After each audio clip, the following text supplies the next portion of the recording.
foreign policy is what we're turning to now. Anne Bagamery, could I bring you in first to talk about this one? I think what Doug said there was quite interesting. All of it was quite interesting, but one line stuck out for me: as he sees fit, talking about Donald Trump. It's all about what Donald Trump wants, what he sees as the deal, what he sees as his advantage.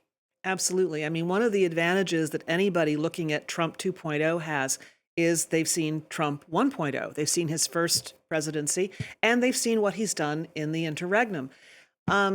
There are some things that you can wonder about whether Trump will be able to enact all of his agenda. I don't have much of a crystal ball either, but there are a lot of roadblocks on the way to it happening like that, which may disappoint quite a few of his followers. After they had to stand out in the cold and not see him, then they're going to have some other disappointment ahead. But I think one thing it's important to remember is this is someone who is really just crystal clear about who he is. He is transactional. It's all about him. I mean, this was an inaugural speech where he talked about himself. Inaugural speeches are supposed to be poetry about the great American project.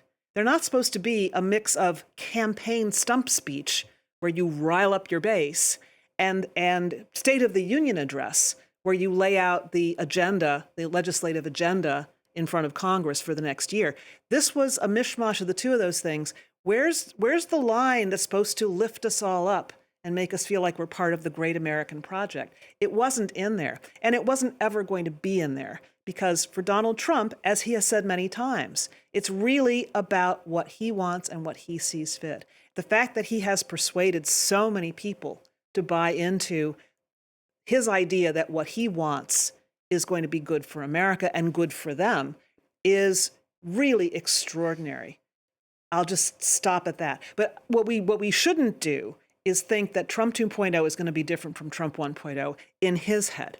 The execution may be very different for a lot of reasons, or it may not be, because as our correspondent pointed out, there are plenty of people who are not totally on board with this. He's got razor-thin majorities in both the House and the Senate.